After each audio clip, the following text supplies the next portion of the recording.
Eh bien hey les gens, c'est Namiad, j'espère que vous allez bien, que tout se passe bien pour vous et que vous pétez la forme puisque 3 fois 1000, en tout cas pour ma part ça va plutôt nickel. Aujourd'hui les amis, on est le 7 décembre 2019, ce qui veut dire que la crise arrive demain les gars.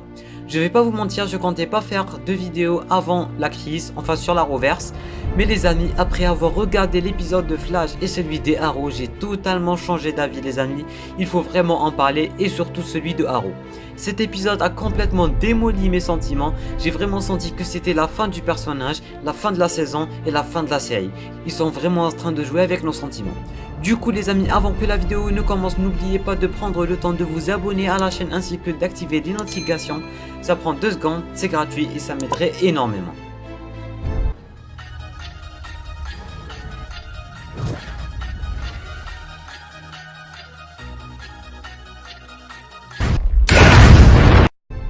On rentre directement dans le vif du sujet, la crise qui arrive et la review de Arrow et de Flash. Du coup dans cette vidéo on va uniquement parler de Flash et de Arrow, les deux séries les plus tristes en ce moment, surtout Arrow. On voit que c'est vraiment la fin. J'ai l'impression qu'il n'y a que Supergirl qui dramatise pas et qui donne pas envie de pleurer, ça nous permet un peu de garder le moral. Oui, parce que je sais pas vous, mais la dernière scène où tout le monde dit adieu à Barry et après avoir regardé l'épisode entier de Arrow, j'étais vraiment démoli, ma vie voulait plus rien dire, j'étais vraiment pas prêt pour ça les gars, c'était trop dur pour moi. Bref, je vais essayer de mettre mes sentiments de côté et c'est parti pour la review des deux mid-season finales. On commence directement avec Flash, The Last Temptation of Barry Allen partie 2. Barry laisse en quelque sorte Bloodwork le contrôler pour le piéger en finissant une bonne fois pour toutes avant le début de la crise. L'épisode se transforme en film d'horreur, des gens zombifiés par Bloodwork, la Team Flash Kid fait de son mieux pour régler ça sans Barry avec Cisco aux commandes. Et il réalise que Barry était toujours quelque part dans son esprit et était en train de les aider pour neutraliser Bloodwork et guérir l'épidémie qui a envahi tout Central City. Pour ce faire, ils ont eu besoin de Esperanza et ses rayons ultraviolets. Ils ont sauvé tout le monde, Flash revient à la normale et part s'occuper de Bloodwork qui a enfin repris son apparence de monstre plutôt super badass. Ils l'ont enfermé, tout est bien, qui finit bien, enfin presque. Le plus dur reste à venir les amis. La scène finale, qui est à 5 minutes du 8 décembre, le jour de la crise.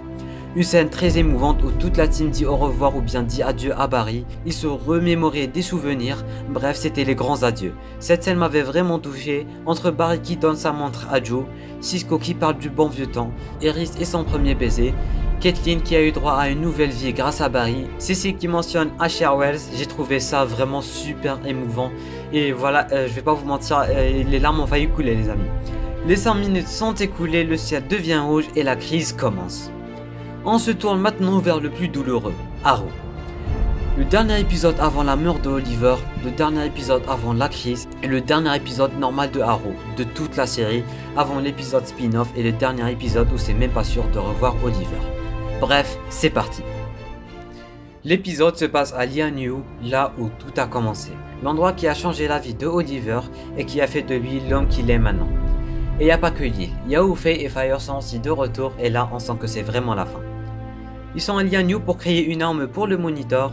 Cette aventure coûte super cher à Roy et lui fait perdre son bras. C'est là aussi que Oliver dit à ses enfants que sa mort est très proche et inévitable.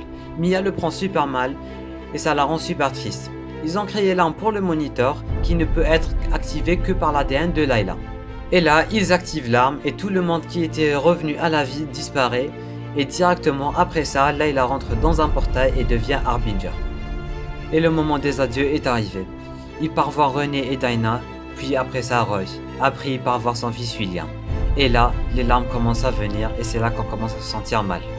Après ça, il part voir John et lui demande de renvoyer les enfants vers 2040, puis aller dire à Felicity de garder William et Mia ensemble. Et là, les adieux commencent. Ils commencent à parler du bon vieux temps, des années passées ensemble et des frères qui sont venus, du chemin qu'ils ont parcouru et de la fin du voyage qui est arrivé. Chaque voyage a une fin, c'est la fin de la croisade de Oliver qui a complètement changé sa vie et le destine à sauver le multivers et mourir en héros. Le bateau de l'Argus arrive pour les ramener en ville et se préparer pour la crise. Avant ça, Oliver part voir la tombe de son père et la Mia le rejoint. Et lui dit enfin les fonds de ses pensées et lui pardonne.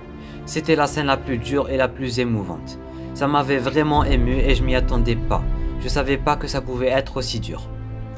Et c'est là que le ciel devient rouge, la crise commence et Harbinger fait enfin son apparition et leur dit que la crise est ici et elle est arrivée. Voilà les amis, en d'autres mots, je suis pas prêt pour la crise, ni la mort de Oliver, ni la fin de Arrow. Voilà, je sais que tout a une fin, mais là je pourrais pas supporter. Mon cœur pourra pas supporter ce qui est sur le point d'arriver les gars. Et je pense que je suis pas le seul, en tout cas dites-le moi en commentaire si on est dans la même situation. Voilà les amis, la crise arrive demain, elle durera 3 jours. Malgré toute la tristesse que je ressens en ce moment, il y a aussi une grande dose de hype et d'impatience. Entre les personnages mystères qui vont arriver, les nouveaux teasers, les trailers, le sneak peek de ce matin, la mort de Superman, bref, il y a un tas de nouvelles infos, il y a un tas de nouveaux trucs. Toutes ces nouvelles infos, j'en ai pas fait une vidéo spéciale vu que la crise c'est pour demain, du coup ça vaut pas vraiment le coup. Mais les amis, j'ai hâte de voir comment ça va se passer. Si vous n'avez toujours pas vu ma vidéo sur la crise, je vous invite à aller la voir, j'ai fait de mon mieux pour tout résumer dedans. Je tiens aussi à vous remercier pour vos retours sur cette vidéo, vous avez explosé tous les records, je vous en remercie énormément. Du coup les amis, je vous donne rendez-vous pour une nouvelle vidéo après la crise la semaine prochaine, du coup pour en parler et décortiquer cette crise ensemble. Voilà, c'est la fin de cette vidéo. Si elle vous a plu, n'hésitez pas à partager un maximum ainsi que de vous abonner si ce n'est pas déjà fait. Je compte sur vous, ça compte énormément pour moi les amis, alors pensez-y. Et sur ce, moi je vous dis à la prochaine pour la vidéo post Crisis on Infinite Earths. Portez-vous bien.